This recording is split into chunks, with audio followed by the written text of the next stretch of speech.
Big Deals. A curadoria das principais notícias do mercado de Venture Capital no Brasil, assinada pelo Investidores VC.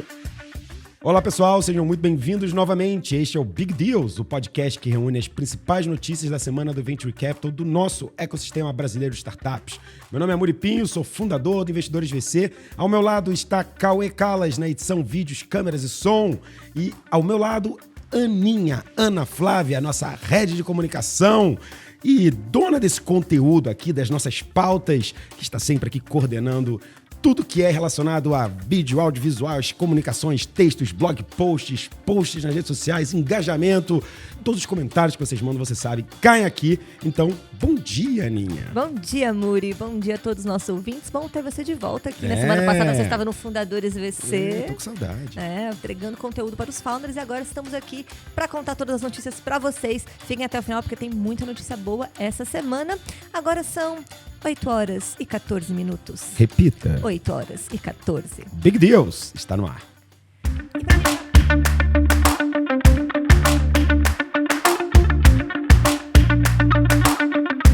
A gente abrir as notícias dessa semana, vamos falar aí sobre o mercado de startups. Temos uma notícia boa. Matéria do Startups, da jornalista Stephanie Tondo. Volume de aportes no primeiro semestre foi o maior desde 2022. É isso mesmo, as startups da América Latina captaram 2,18 bilhões de dólares em recursos de Venture Capital no primeiro semestre desse ano, segundo o relatório da Distrito. E esse foi o maior volume de aportes na região desde o segundo semestre de 2022, quando foram levantados 2,75 bilhões de dólares. É um crescimento de 40,7% em relação ao mesmo período do ano passado. Mostra também que no Brasil, a gente está falando de América Latina, mas no Brasil esse volume foi de 928 milhões de dólares, Ana. E mostra o seguinte, que foi uma alta de 14,8% em relação à primeira metade de 2023. Então a gente teve um baita crescimento na América Latina e teve um crescimento um pouco menor no Brasil, o que mostra também um segundo pedaço da matéria que fala de que o Brasil está perdendo um pouco de espaço para outros países, como Colômbia, México, segundo a pesquisa da Distrito. Isso é fato, tá?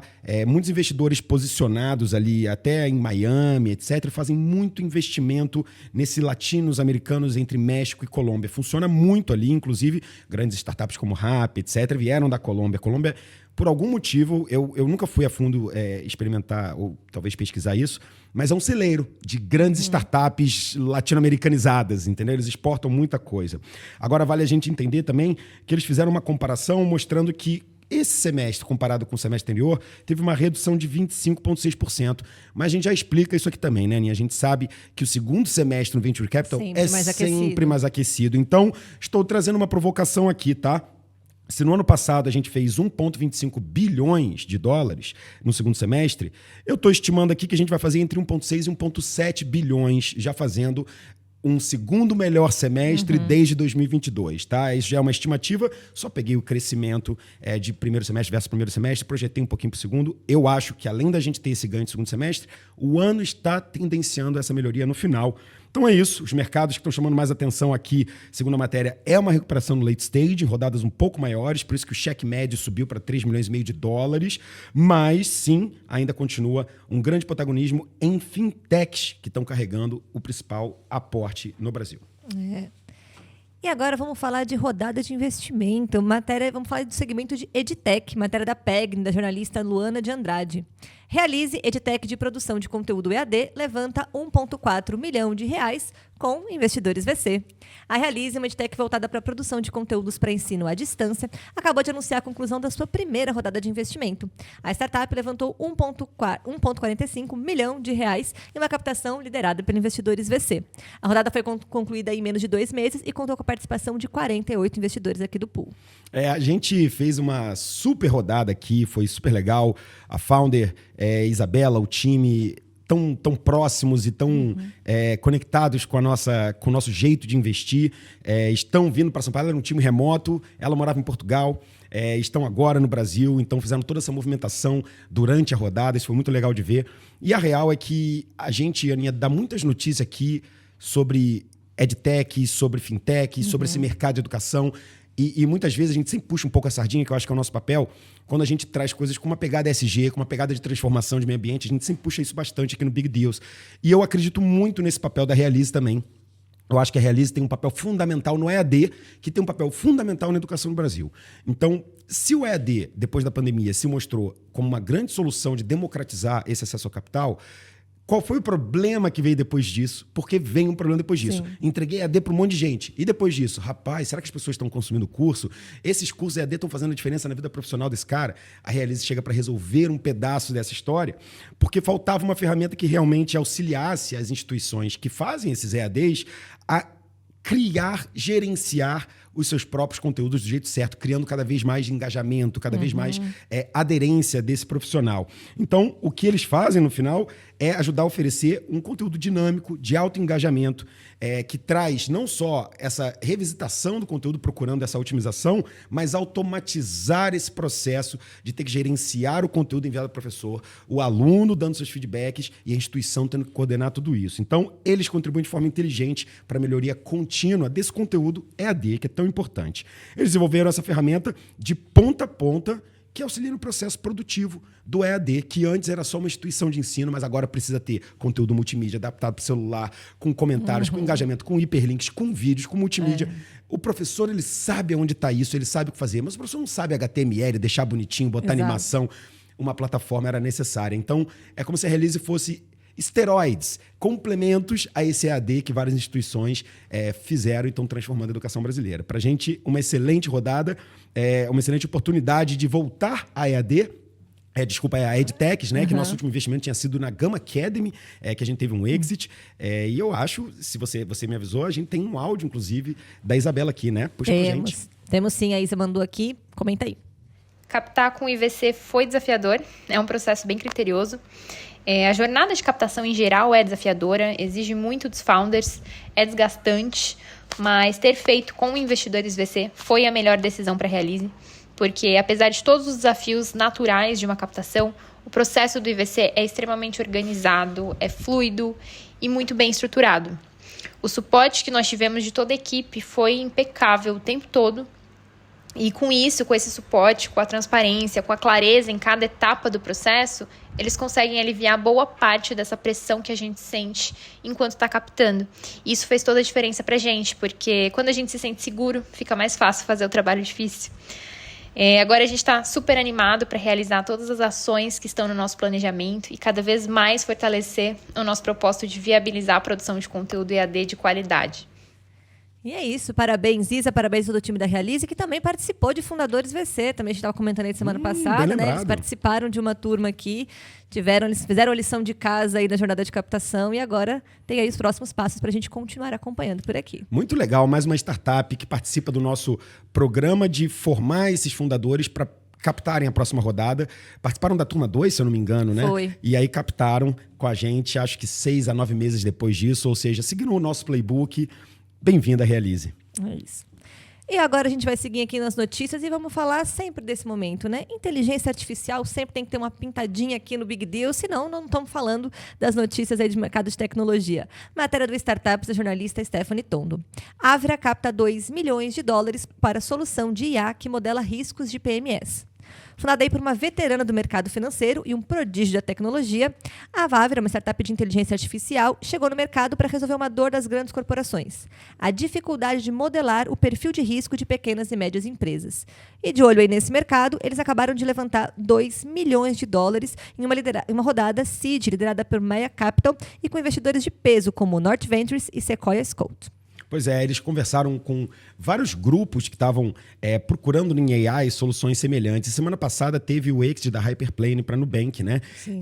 Hyperplane, inclusive, investida pelo Pedro Sorrentino, nosso instrutor no Fundadores VC, estava contando para a gente do exit. E é óbvio que a AI está chamando essa atenção e, principalmente, como que eu transformo toda essa inteligência em tomar decisão, em melhores motores, em coisas que auxiliam os negócios a serem escaláveis. E a pergunta que eles sempre eram feitos, porque eram duas pessoas com grande experiência nesse setor, o Bruno, na área de tecnologia desde os 14 anos de idade, criando negócio, criando startup, e a Viviane, experiente, né, nesse setor de Finance Corporation. E aí chegava para eles a seguinte pergunta: os clientes queriam saber quanto que eles podem vender a mais, o que eles podem vender, como é que eles reduzem a inadimplência, quais são os riscos do PME e medir isso dentro do PME é muito difícil, porque você tem negócios de tamanhos médios, com várias complexidades, o caixa do negócio se confunde um pouco com a bagagem desse dono do negócio, então ele pega um dinheirinho, passa algumas coisas no cartão. Entender o crédito PME é muito mais difícil do que entender para um gigante, que tem seus colaterais, seus imóveis, etc. E foi justamente isso que eles vieram para resolver. Com a tecnologia deles, eles conseguem olhar para tudo, Aninha, desde documentos em PDF, imagens, texto, eles extraem essas informações e ajudam a entender como que o mercado está funcionando, qual é o risco daquele cara, o risco de inadimplência, como que o setor está indo como um todo e quanto que uma empresa especificamente está entregando de risco para eles poderem emprestar a grana. Então, no final do dia, traduzindo para as pessoas, o que eles entregam para as grandes empresas é um score de crédito focados em PMEs. Então, eles ajudam a entender o risco desse cara, o quanto de aumento de lifetime ele pode ter, quais são as ofertas, segmentações de audiência e uma coisa que eu não conhecia chamada embedding, segundo a matéria, é o adensamento de dados de PMEs de grandes clientes para você utilizar e modelar o risco, ou seja, o tal do embedding é eu pegar dezenas de milhares de dados de PME para modelar um modelo em cima desse grande segmento. Então, eles trabalham com essa análise AI. Agora, um ponto positivo para falar para eles é que, diferente de muitas startups que a gente fala de AI, eles não usam AI para trazer extras. A AI está no core do negócio. Ela é o DNA gerador de todas as avaliações das empresas, dos scores, desse dataset que eles criaram. Então, bem bacana ver que o Brasil está começando a ter esses maiores investimentos em uso de dados, que é uma coisa que a gente vem falando aqui há um ano. Essa transformação pós-pandemia de 1 milhão de dados, agora com a AI trazendo virar informação. Perfeito. E falando em fintech, vamos continuar nesse segmento por aqui. Matéria do Brasil Journal, da jornalista Fabiane Stefani. Farmatech dá crédito na cadeia de insumos agrícolas e agora fez sua primeira rodada. A Farmtech é uma fintech que lidera o mercado de crédito digital rural, recebeu um aporte de $10 milhões da Billwater, uma gestora de capital de risco focada em Mid-Stage Growth. E esse é o primeiro investimento em agro da gestora, fundada há 5 anos atrás. Pasmem, tá, gente? O mercado de crédito agrícola movimenta R$1 trilhão por ano. É muita grana. É 1/3 do que os bancos estatais fazem, é 1/3 do que o mercado de capitais faz, bolsa, etc. É bizarro, tá? E é 1/3 da indústria de insumos de tudo. Ou seja, o Brasil é movido pelo agro. O Brasil é agro, o agro é pop, o agro é Brasil. E é verdade mesmo, a gente tem essa matriz muito bem definida. E segundo aqui a matéria, a Farmtech criou um modelo de negócio onde eles fazem parceria com essas revendas de principais fabricantes de insumo agrícola e oferece isso para o mercado poder comprar de um jeito fácil. Ele já atua com 85% da cadeia de insumos do país. Então imagine que você é um grande marketplace e eles estão apostando nesse embedded finance, uma espécie de que seria o mercado pago para o Mercado Livre. Então, o Mercado Livre é o grande portal de tudo. Quando você vai pagar, aparece o Mercado Pago falando, olha, aqui a gente dá um cashback, aqui você pode pegar um pouquinho de crédito, aqui eu parcelo para você sem juros, porque você vira uma instituição financeira. A gente noticiou muito isso em 2022 e continua sendo uma grande tendência essa fintechização de todos os modelos. Eles fazem isso criando um modelo realmente eficiente. Eles já viabilizaram 27 bilhões de crédito para a indústria de insumos agrícolas e produtores rurais através de 200 mil operações. Não são operações muito grandes, porque a gente vê aqui que 22 bilhões por 200 mil, né? A gente está falando aqui de mais ou menos operações de R$10 mil, etc. Então, são realmente operações do produtor, de quem está precisando comprar esse insumo. Agora, com esse aporte, a startup vai entrar no financiamento de máquinas e equipamentos, abrangendo também o mercado de manutenção e peças de reposição. E agora a gente vai seguir nas notícias falando de Cleantech, matéria do Startup da jornalista Cecília Ferraz. Solfácil recebe aporte de R$750 milhões para investir em projetos de energia solar. A Solfácil, ecossistema de energia solar, recebeu uma captação de R$750 milhões de certificados de créditos recebíveis imobiliários, o CRI, para o financiamento de mais de 22 mil projetos de energia solar distribuídos em todo o Brasil. É a maior operação já registrada no setor de energia solar aqui no Brasil e foi coordenada pelo Itaú BBA e a XP. Já são mais de R$1,5 bilhão, tá, de capital acumulado por eles nessas emissões de CRI, que é justamente para poder ter esse capital para financiar novas operações solares. O Brasil, pela sua geografia, posição, tem um potencial gigantesco para energias sustentáveis e o mercado e a regulação está muito facilitada para isso, tá? Foi feito um grande incentivo para a gente ir mudando aos poucos essa matriz energética. Inclusive, até no governo Lula, quando eles assumiram agora, teve um plano de mudança de energia bem forte em relação a isso. E a Solfácil, Aninha, há 3 anos que eu conheço eles, conheci através do G4 Club, conheci um dos fundadores. Se eu não me engano, é o mesmo fundador que está aqui na matéria, faz tempo que eu falei com eles, mas já eram os principais players nesse processo de eu monto a estrutura, eu faço um BP de 10, 20, 30 anos, eu capturo energia e eu vendo essa energia mais barata para você poder ter uma compensação do que você faz. E realmente eles estão voando com isso, tá? 1,5 bilhões captados, eles hoje estão permitindo para um público maior de investidores poderem investir nesse mercadinho, cara. Quem não quer investir numa energia renovável quando a gente sabe que tem um incentivo para você pagar menos na sua conta de luz? Então, de certa forma, a Solfácil tem dobrado de tamanho ano a ano e entenderam que esse modelo deles é um modelo de ecossistemas, tá? Eu tive um bate-papo muito bacana com o Ricardo Amorim sobre esse mercado livre de energia, que é um dos grandes investidores também, tá? Ninguém sabe, mas ele tem um monte de coisa legal nisso aí, é consultor sobre esse mercado, não é sigilo, ele sempre abre isso nos talks dele. Mas eu tive uma aula sobre esse mercado de energia e, cara, tem 10 anos de mercado para frente, então a Solfácil está num grande mercado. A matéria também fala que em 6 anos eles já financiaram mais de 3 bilhões para projetos de energia solar, ultrapassaram 1 gigawatt em potência instalada, distribuído em mais de 110 mil clientes finais. Ou seja, eles já são uma operadora de energia. Se você fosse pegar, já é meia Macaé, entendeu? Eles já estão dando energia ali para umas 3, 4 cidades do interior. Muito bacana. 750 milhões para investir em novos projetos de energia sustentável. É isso, né? Acho que essa é a segunda captação deles de CRI e a gente comentou deles aqui já no Big Deals. Então, quem é ouvinte vai lembrar aí da Solfácil. Vamos continuar acompanhando as próximas rodadas. Você sempre tem aqui em primeira mão com a gente. E antes da gente ir para a nossa última notícia da semana, só lembrando que, além do Big Deals, se você também quer ficar por dentro do mercado de startups, e ainda não assina a nossa newsletter, você está aqui perdendo tempo de ter uma curadoria qualificada ali, de outros podcasts para você acompanhar, notícias, pesquisas de mercado, relatórios. Então, tudo que você precisa saber sobre o mercado de startups, a gente te conta toda quinta-feira na sua caixa de entrada para você ter essa melhor curadoria.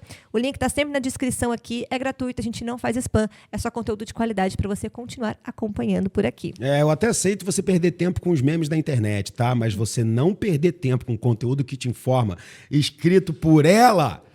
Não é AI não, tá? Estamos falando de Ana Flávia. Então, vocês estão dando mole porque tá muito boa essa news. É isso, não deixem de acompanhar por lá.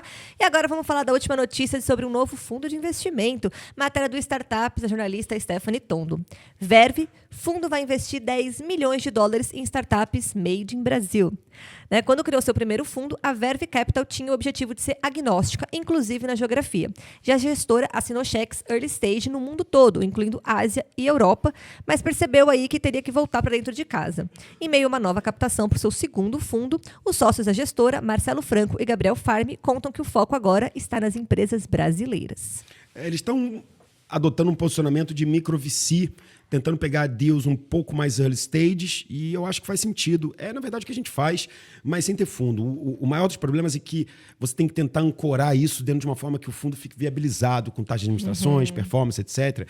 Difícil fazer um fundo abaixo de 50, 60 milhões no Brasil. Então, esse posicionamento é um pouco do posicionamento que a gente acredita no early stage, e eles estão indo um pouco para isso também, colocando de 200 mil dólares a 500 mil por empresa. Então, a gente está falando de 1 milhão a 2 milhões e meio, né? É um range que a gente muitas vezes faz aqui também no Investidores VC. Segundo eles já estão com 60% do capital planejado e já captou quase 6 milhões para esse primeiro fundo, para esse fundo 2, desculpa, que vai ser um fundo de 50 milhões de reais. No posicionamento deles aqui, tem uma coisa que eu achei legal destacar, que é uma das coisas que a gente acredita também, que o legal de você ser um micro VC, colocar cheques de 1 milhão, 1 milhão e meio, 2 milhões, é que você participa muito ativamente dessa vida dessa startup, porque assim como eles, nosso posicionamento é ser o primeiro cheque. Então, poder participar disso, você pode criar uma relação de maior construção com os fundadores, poder ajudar nessas conexões, etc. É o que eu acredito. O primeiro capital é o capital de formação, né? Esse capital do primeiro investidor mais institucional. Sim. E a Verve está indo para esse caminho aqui. muito bem-vinda.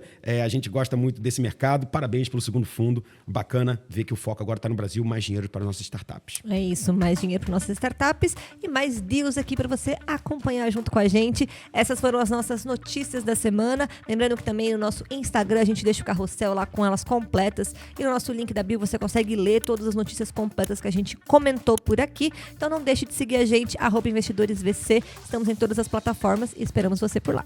Até lá. Tchau, tchau.